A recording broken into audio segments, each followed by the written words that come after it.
Well, greetings everyone, and welcome to another episode of Healing Ties 2.0, featured on the Whole Care Network and on UK Health Radio, the world's #1 talk health radio. I'm your host and presenter, Christopher McClellan. You just might know me as the Bowtie Guy. On today's episode, I am grateful to welcome Dr. Hsien Seow and Dr. Sammy Winemaker from Hamilton, Ontario, Canada. And Hsien and Sammy co-host the popular Waiting Room Revolution podcast. Both Hsien and Sammy have worked their entire careers helping those who are facing serious illness. For years, they often heard patients and families say they felt unprepared and overwhelmed, and I know all of our caregivers that are listening out there certainly understand that. Despite their years of education, research, and advocacy, they continued to hear patients and families say, "Why didn't anyone tell me that sooner?" They started the Waiting Room Revolution movement because they wanted to improve the patient and family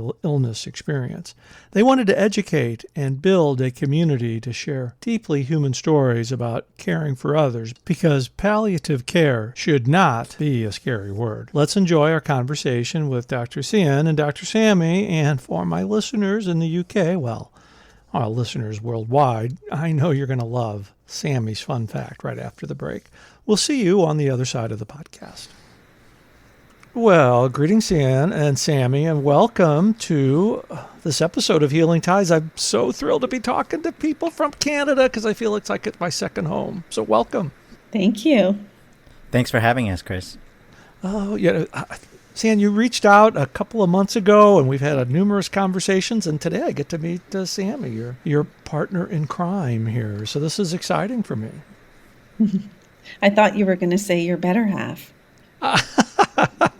You know, I have 4 sisters, and they'll be mad at me for not saying that because I was trained well by my 4 sisters. But as I'm prone to do at the beginning of our show, and I've already been cued who to ask first, we want to know, how are you creating Healing Ties? And Hsien, we want to go with you first on this important question.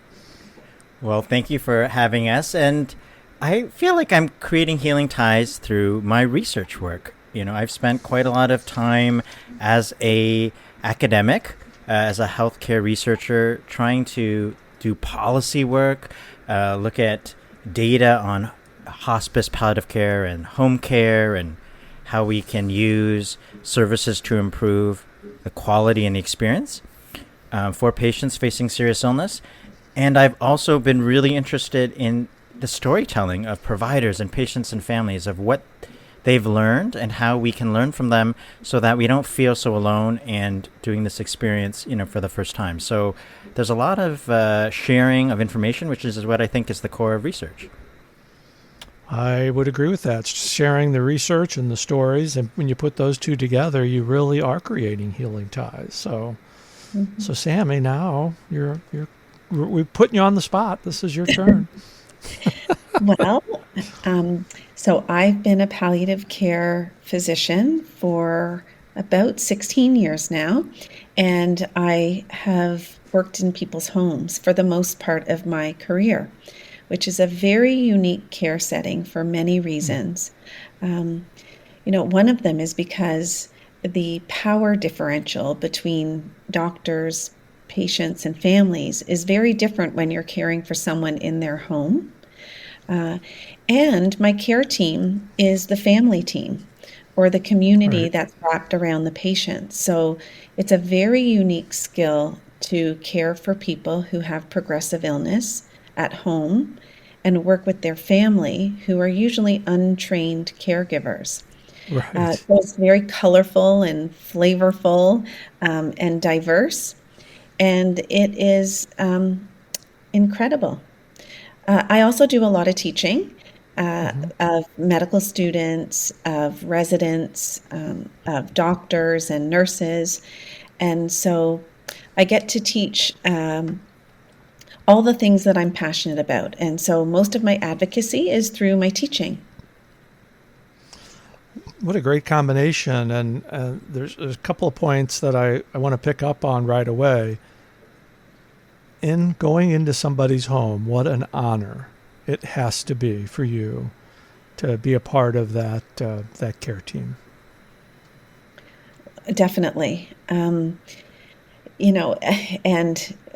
for someone who I guess was a self-declared control freak like myself, you have to learn to put all of that aside, because it's a care setting that you have to be flexible and nimble and open-minded, and to be able to go with the flow and the vibe of every single family crew. So that's been wonderful from a career perspective, but also a personal perspective. I feel like I have learned to be a little more, flexible. So it's kind of been a life-changing experience. Definitely, for the better. Hassan, I'm going to give you some airtime here, but I have another question for Sammy. What drew you to palliative care? You want the long, the medium, or the short story. Palliative care, when I stumbled upon it because I was avoiding doing a rotation in internal medicine in my training. I thought I'll never do that again. So I'll just do this other rotation called palliative care to get out of that other scarier rotation, and fell in love with so many elements about this, area of medicine. The idea of working with families, the idea of working with so many interesting illnesses at a point in the illness journey where you often feel like you're operating from an artistic perspective as opposed to a scientific perspective, because there isn't as much written and known, and there isn't as much in our training to deal with, let's just say, the final year of life or the advanced stages of illness.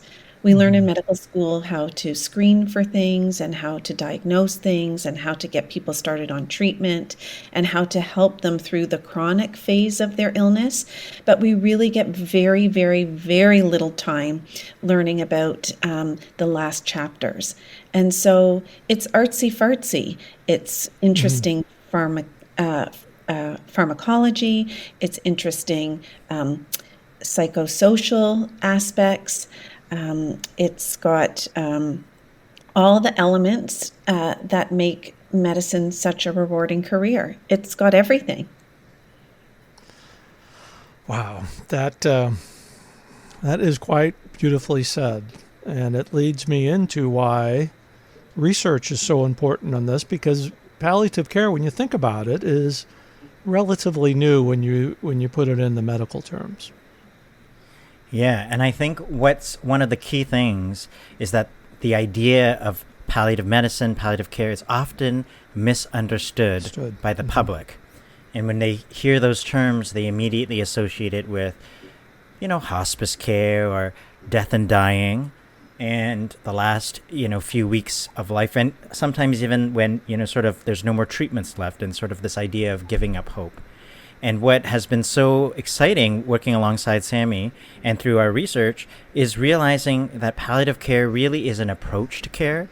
It can be started right from a serious diagnosis, and it's really about infusing a philosophy of care that looks at the whole person and their family and all the elements, not just medical, like managing pain, but also psychosocial, spiritual, things that are important to quality of life. And just, and it's really about living. That's what I wanted to emphasize. It's not about dying at all. It's really about living and making most of all the time that you have. I love that, a philosophy of care. I'm 64, and it's, I've had my experience with palliative care and hospice as both somebody that did a unit of CPE and having Richard in hospice, and I think as I went through the process, and as I've had the privilege of talking to so many people across the country about this, is there's such a misunderstanding about what it's all about, and to put it in that frame, philosophy of care, I think really helps people grasp that this is about the whole person and the whole family. Mhm. And that it's not just about, and it's not something that should only be offered near the end of life, but can be sprinkled throughout the journey as needed, and can be and should be accessed all throughout the journey. Yeah, whenever there are decisions to be made, when there are symptoms that come up, whenever there are twists and turns in the journey, a palliative approach to care should be offered. So, Sammy, I'd be interested to know, and I have a story kind of in the back of my mind here of a personal experience, but that in medical terms, and again, I'm not a doctor. I don't play one on podcast either, but that mindset about curative versus palliative. We especially for caregivers, we always anticipate our care partner, our caree, or whatever generic word we want to use, is always going to get better because they've gotten better before. But there comes a point where there's a plateau. And how do you have that discussion about when it's time to switch from curative to palliative? Yeah, I mean, it's a really good question. I think the word that I'm focusing on is the word switch, because hopefully we want to avoid sort of an old-fashioned way of operating where we have a diagnosis, something that is probably progressive and life-limiting, but we pretend it's chronic and not going to change until some point in time when the healthcare providers say, I'm sorry, there's nothing more we can do for you. And there's a point in time where someone is labeled palliative. That's like equal to the switch you're talking about. Right. And so the day before you weren't palliative, the day after you're palliative. It's a very problematic paradigm where we think of it as a switch because it suggests that we can cheerlead and not have the difficult conversations of what if this doesn't go our way. And we can just sort of put our blinders on until, the wheels are falling off the cart and we get labeled at a point in time and switch to palliative. That switch feels, for most patients and families, like a dump or a slap in the face. Right. Or, a discharge into the twilight zone.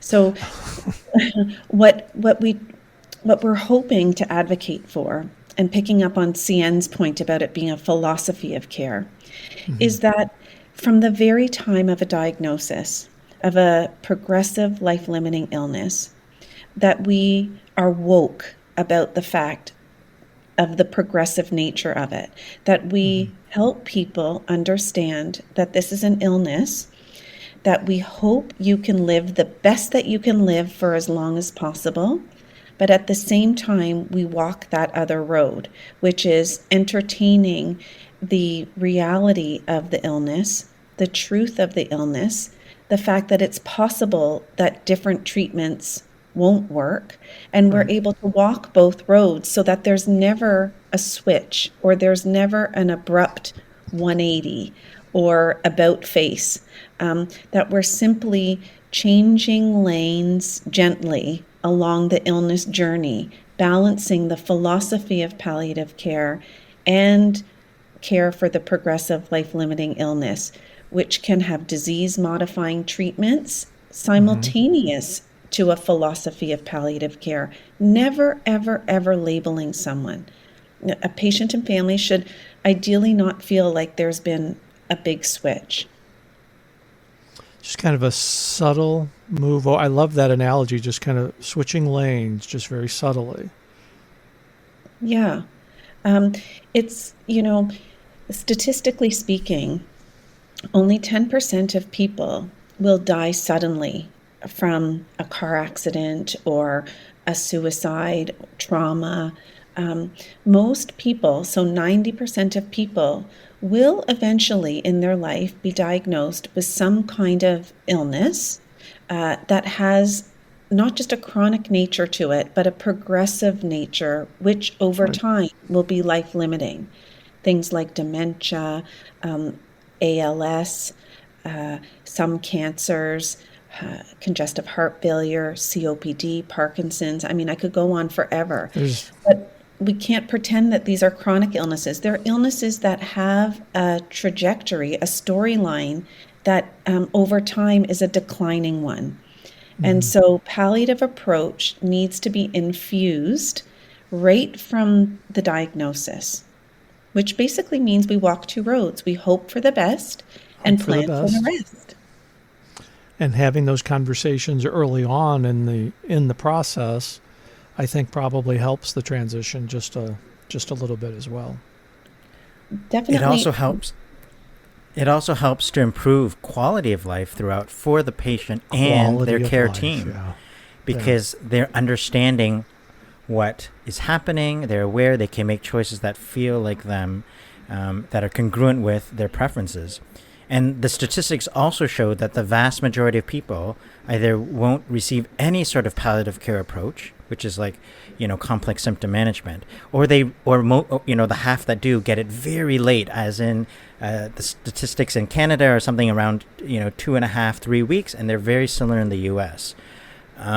So it's really, palliative care is really something that in a current day, it's really offered very late at the 11th hour near end of life. And so that was really the thing that we saw day in and day out that has really not changed for many, many years. Right. We both have stories of our experiences in healthcare.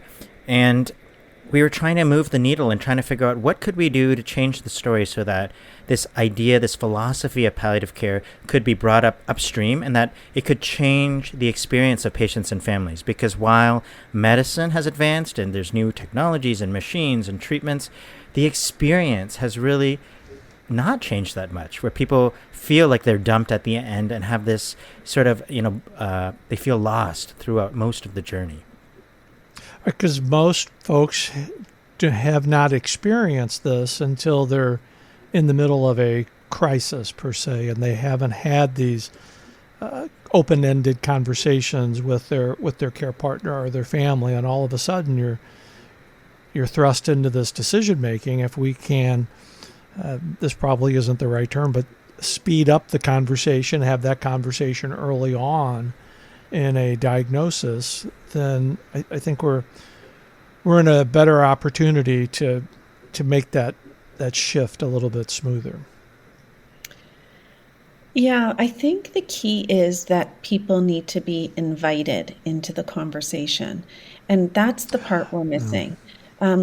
So some people will say to us, but some people really don't want to know what the long view is at the time they're diagnosed. They're not in that frame of mind. And we say, fair enough. But what patients and families deserve to know is that healthcare providers do have the long view of the illness. They do have a roadmap or a crystal ball.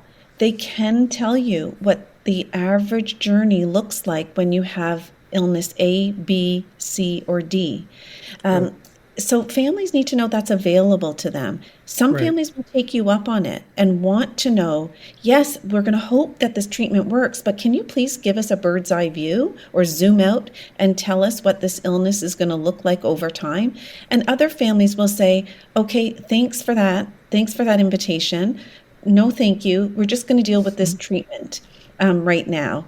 But they know they've been invited and will be invited again to know more about their illness, not just the day-to-day stuff, not just in the weeds of decision making, because really decision making is blurred if you don't have the 10,000 foot view of what the illness looks like over time and where you're at in the illness so that you can make that decision. Illnesses that are decisions that are made in the weeds or the trees of the illness don't have the benefit of the broad, long view of the forest or from 10,000 feet. So that can be problematic decision making. making decisions in the midst of emotion and turmoil usually end up being bad decisions. Or regretted. Or regretted. Goodness. So how are you fostering this change and awareness for people?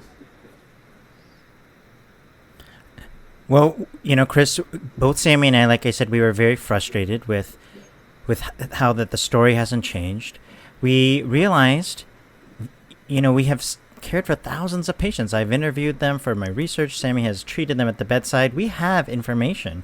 Just as she said, these isn't the first time that we've ever dealt with this. So we went and thought through, of those stories, what didn't work well, and what were the keys of things that people did that had a better story, that they were able to be more hopeful and more prepared, not feel so overwhelmed throughout the process, and maybe even more at peace with the story and have accepted what's happening. We tried to figure out what was different, and we realized that there were these themes that kept coming up, and we called them the 7 keys to being more prepared and more hopeful. Because oftentimes people think palliative care is going to make people depressed, and it's about giving up hope, and it wasn't that at all. It can be a very positive thing.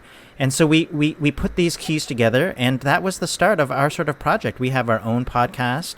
It's called The Waiting Room Revolution, and it really, in our first season, it really talks about each of these keys and what they mean and how to use them. And we've talked about 2 of them already. Zooming out is a key, where you have to learn how to zoom into the weeds of the illness but zoom out into the big picture. And also invite yourself, empowering patients and families to invite themselves to the conversation and not just wait for doctors to sort of break bad news. Oh, goodness. Inviting people into the conversation, because it's been my experience just as an advocate that one of the most difficult things is to get people to feel comfortable about talking about their own wants and needs, well, let's just talk frankly. We were talking about palliative care, end-of-life wishes. I was fortunate. I knew everything Richard wanted at end of life, and what that did for me, and what I always hope to convey to our listeners, is that just having that little bit of information makes a very difficult situation just a tad bit easier when it happens. But we were different in a sense. We talked openly about it. What is it? I don't know if there's any magic potion or wand, because everybody's different, but how can you're fostering people to change and have these conversations, but how do we get this out more?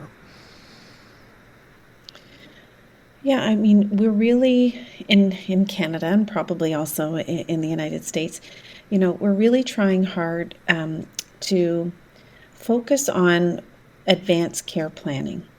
So conversations that happen throughout a person's life where they share with their inner circle what's most important to them. Ideally, even before you have an illness.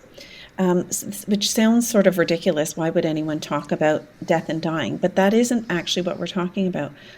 With advanced care planning, you talk about what's most important to you, and you share what you value. So, for example, my husband knows that I value my independence, and I value spending time with my family. And he knows that I'm stubborn, and he knows all these qualities about me, what's important to me and what things are not important to me. Those are really important pieces of intel for a loved one to be able to use down the road if they're ever in a position to have to make a decision on someone's behalf. Almost just as important as sitting down with someone and saying, okay, what are your end-of-life wishes? For example, my father had a conversation with my sister My sister was obsessed with knowing exactly what my father wanted. Where did he want to be buried, and what kind of funeral service, and how did he want his eulogy? She had it all on paper. And it's true, it made everything so much easier when we had to plan around that time. But even if we didn't have all the particulars, we know my dad so well. We knew exactly what was important to him. And so that would have helped guide us had we not had the particulars. We had both, which was ideal. And I think that's the point. I mean, ideally, you know what's important to you. You share it with the people around you throughout your life. And you also are brave enough at times to talk about scary things, which are usually triggered by, someone else passing away in your life or Right. becoming sick.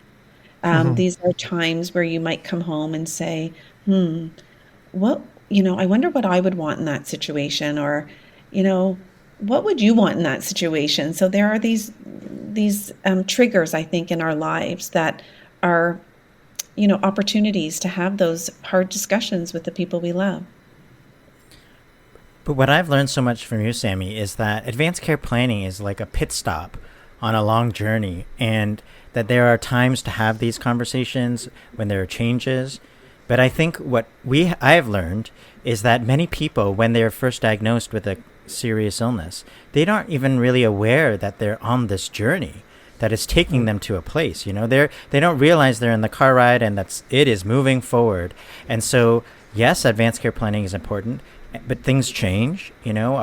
Our preferences change, situations change. So I think it's a very specific kind of conversation. There are approaches to it. But I think what we're also talking about is understanding the zoom out of the bigger picture of this illness, to know that this journey is happening and you don't have to be in the back seat. You can move to the front seat, and you should be enjoying the ride while it's happening, because it isn't just for, we're about to, the plane is landing, get your luggage ready, and here we are. Like that whole from the beginning to the end is your journey that you have a right to make and ask questions and walk that path of hoping for the best, but also planning for the rest with full information of what's happening. I think I'm just going to let you two talk, because this is just off the charts for me, because it's been a mission for me as well to help people think about having these conversations that are so important. They're so important about life, and having these conversations, as difficult as they can be at times, there's ways of getting around it. There's ways of making that happen, and by you bringing this to the forefront, I think is going to be very, very beneficial to people as they listen to your podcast and become aware of the issues. There is one episode in our podcast called Know Your Style. And that episode is really about taking stock of who you are over your entire life. How did you perform when you ran into a challenge in your life? Whether that was, you were fired from a job, or, your heart got broken, or your family got separated. There's a lot we can learn about ourselves from our past that stays resilient through our lives. And when we have a serious illness, these types of coping mechanisms or personality traits or ways we deal with things actually stay resilient. And we can learn about who we are from how we've performed in the past, and then maximize on those traits, or take heed that that's how we've performed in the past. So for helping people make decisions, helping families and people make decisions, I think it's important to remember that we don't really have to suddenly get to know who we are. We've been people, and we've had a certain way about us our entire lives. We just have to be reminded that that's what's important to us, and that's how we vibe.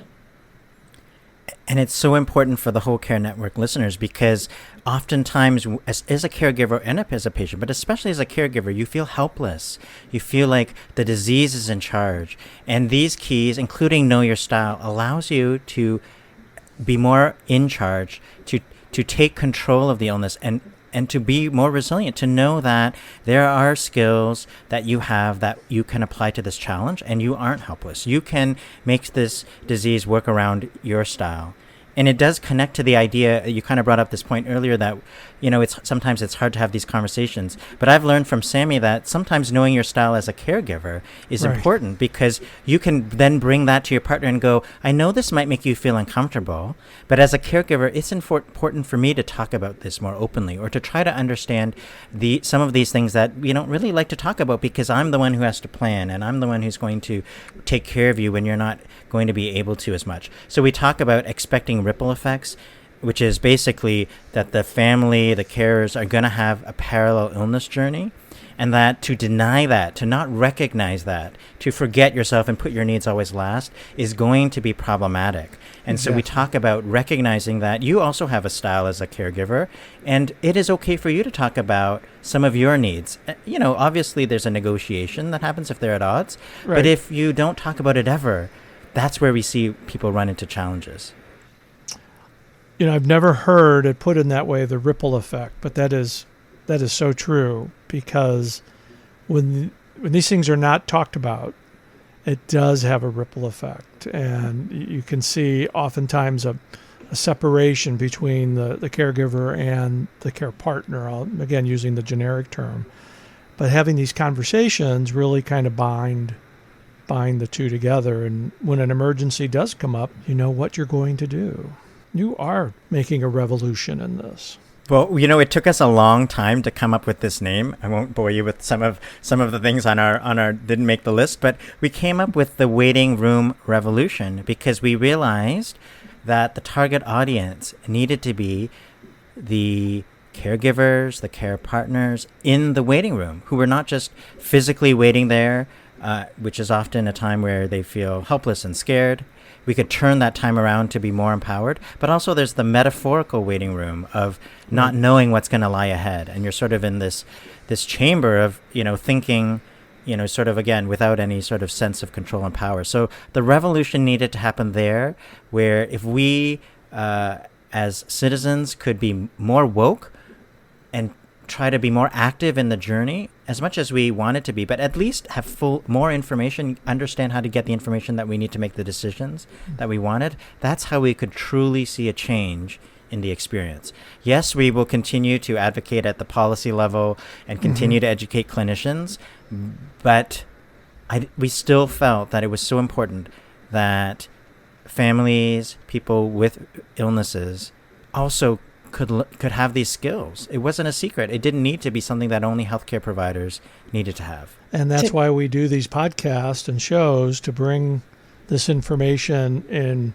real time with real people, real conversations who've been in the trenches. And Sammy, I'm sorry, I kind of cut you off there. No, well, this is your show. You're allowed.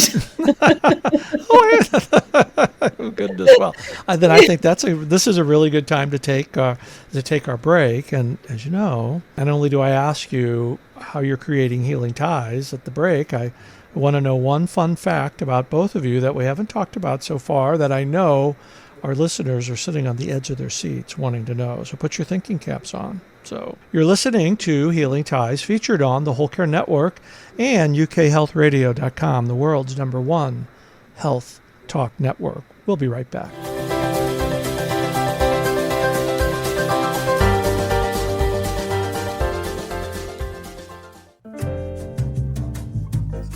Hey, it's Christopher McClellan.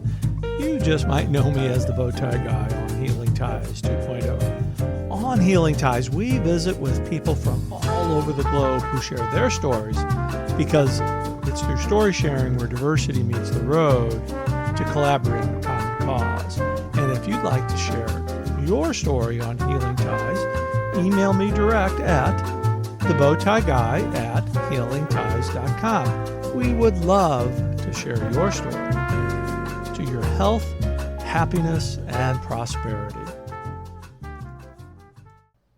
Coming up next week on Healing Ties. Hi, this is Trish Laub from Comfort in Their Journey. Join me on my episode of Healing Ties as I talk with Chris about providing comfort during the caregiving journey.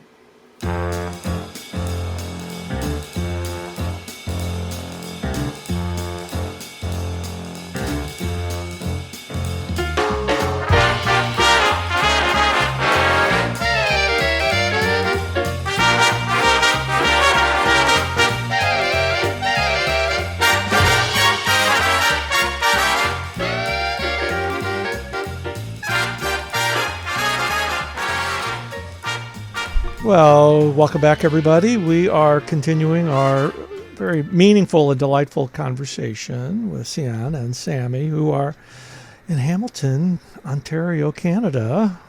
Kind of like my second home. Well, a couple of provinces over, but but it is great. It is really great to have this very meaningful and open conversation. But now I got to put you on the spot.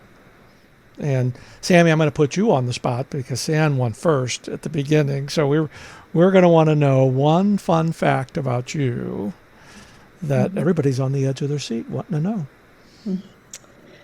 You're not going to believe this, though. But I danced with Prince Charles when I was 20 years old.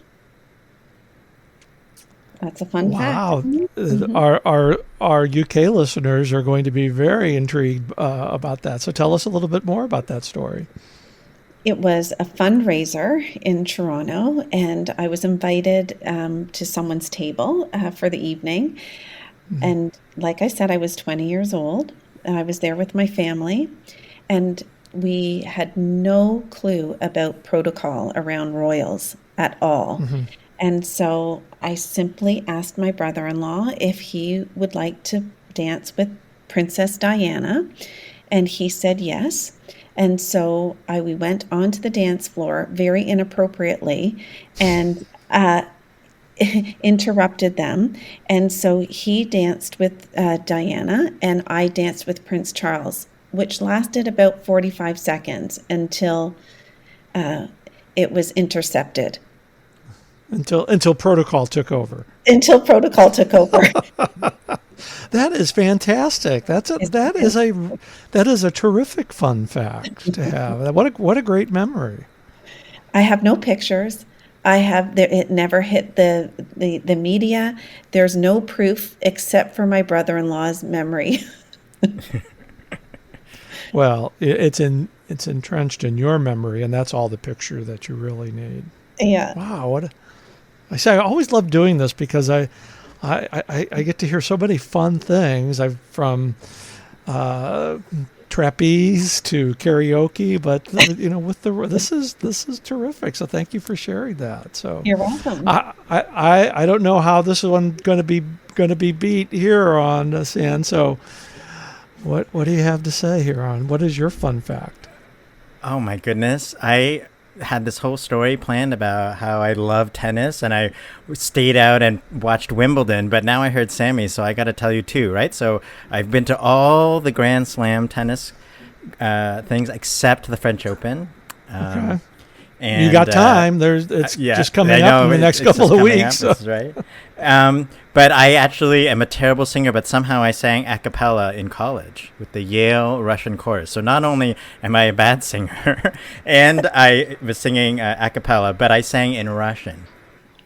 And in college, yes. And so I still remember some of these songs in Russian. They're old Russian folk songs that got lost in the war and this and that. And I don't know any Russian, but I learned it through the singing and making the sounds, and so I was part of the Yale Russian chorus. Yeah, they're been around for a very long time, and it was a lot of fun. Wow! Well, you see how fun having your fun facts out here on the podcast can be. See, you get to it can't be all 24/7 business, and the kind of the proof in the pudding here, especially for caregivers, is we all have something, a hobby or something that we have done in the past that we think about, we appreciate, and we need to celebrate those experiences as well and share those experiences because it it connects us to people. And there's something I wanted to share with the two of you, because we've been hitting on this throughout the entire podcast as it relates to palliative care and adjusting to change. I just wanted to share this experience I had in CPE. This is over 20 years ago. CPE is clinical pastoral education for our listeners. One of the sessions, this big, burly doctor came in. He was probably about 6'4", 300 pounds. He had this really rough, gruff demeanor about him until he started talking. And he was like a teddy bear. And he talked about the experience of transitioning his practice from curative to palliative. And he talked very openly about how he always thought he could cure anybody.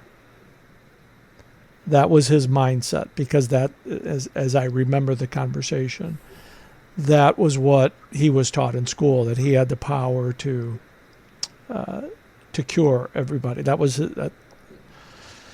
And then I forget the exact situation that was transformative to him. I'm pretty sure it was a family member that became ill, and he ended up experiencing palliative care and hospice, and how that transformed his career to look at medicine in a completely different light.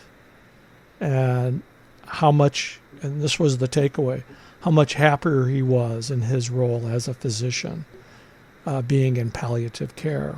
It's something that has stuck with me for going on 20 years, and I just wanted to share that with the two of you, and because I knew you would get it and share it with the audience as well. Because there is a time when we all have to kind of make that change, that little shift that you mentioned in the from one lane to the next.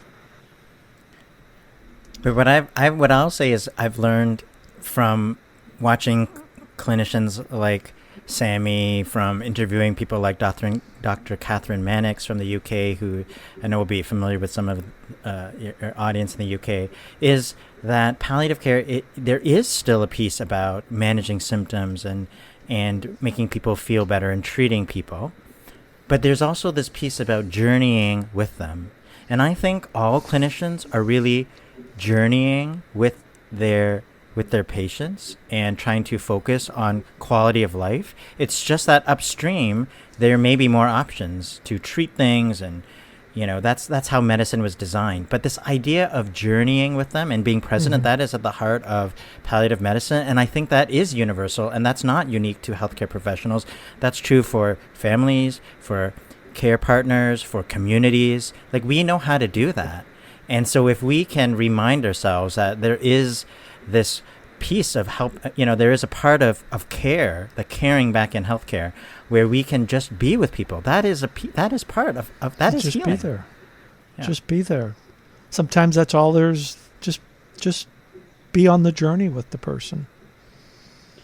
It's extremely important for clinicians to feel that they can move in when there are these transition points in the care journey.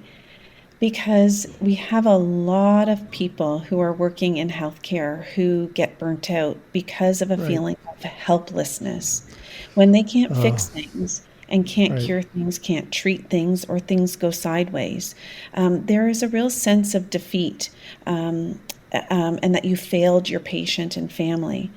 And all sorts of weird behaviors happen when you feel clinician helplessness.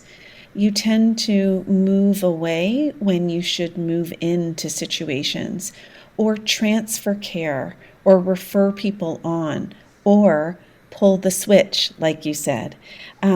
So learning how to accompany people through the twists and turns, the hills and the valleys, the different chapters of an illness, protects clinicians from a feeling of helplessness and helps with the continuity of care. So when you know that when there's no more treatments for the illness, but that you can still provide care in so many different ways. It's empowering for clinicians, but it's not taught in our formal training. And so, like I said, it becomes very problematic because patients and families often feel dumped, and sometimes it's a result of physician helplessness. Wow. That is very powerful, Sammy. Not to go down the COVID road, but I can only imagine what that experience must be like for people in the medical field dealing with COVID this past year. In a way, this is an ironic silver lining that many doctors and nurses have been forced to face dying from COVID and learn how to sit with people who are dying, learn how to connect them with their families who can't physically come in and see them, and have to witness and bear witness to those last moments of someone's life. They're not able to transfer someone or, say there's nothing more I can do for you. You don't need to come back for your next appointment. They had to be with those people who were suffering from COVID. And so in a way, I think COVID has raised awareness about palliative care, about very much so. Important, serious conversations about families and their suffering, and the importance of relationships, of physical touch. I guess we became sensitized to the needs of people who aren't going to get better. Goodness, there is some good that's come out of COVID, and that you've just pointed out something there that I think will be a lasting change for us as we move forward. But goodness, we could talk for 2 more hours, but I'm confident we're going to do this again. But let all of our listeners know, both here in United States and Canada and in the UK and across the globe, how they can find out more information about the two of you, your work, and how they can be in contact with you. Well, thank you. We created a website, thewaitingroomrevolution.com. They can check us out there. There they'll be able to find out about all our latest events. We have live events and interview guests. You can sign up for our newsletter, and they can download our podcast there. But they can also find our podcast in however they get their podcasts, and they'll be able to contact us through the website. So we've been just blown away by the number of patients and families who have listened, who have said it has been helpful, but also healthcare providers who have wanted to engage in this conversation. And so we've continued on beyond our season 1, where we had the 7 keys, and we're now interviewing lots of patients and healthcare providers on their experience with going upstream with palliative care, redefining it, reimagining it, and all of this trying to make the patient and family experience better. So it's been really fun. And this is how we met Chris. And this is how we met, the marvels of the internet. And it's so great to be connected with you, and I'm happy to participate in any way I can to share this message and share our journey. But, Hsien and Sammy, with the great work that you're doing, you are certainly two people who are creating healing ties all around us. I can't thank you enough for spending some time with me today and sharing your wisdom with our listeners. Thank you for having us, Chris, and thank you for all your amazing work. Thanks, Chris. Palliative care does not have to be a scary word, and with the great work Hsien and Sammy are doing by educating, creating awareness, and bringing people together through story sharing, they are creating a waiting room revolution. And to learn more about the great work they are doing and to subscribe to their podcast, visit them online at waitingroomrevolution.com. And thank you for joining us today for this episode of Healing Ties. And if you would like to share your story on Healing Ties, email me direct at thebowtieguy@healingties.com. We would love to share your story on Healing Ties. I'm your host and presenter, Christopher McClellan. I've created a life to love after caregiving ends by being with awesome people like you. Thanks for listening, and be sure to subscribe to Healing Ties wherever you listen to your favorite podcast. We'll see you for another episode real soon. Take care. Bye for now.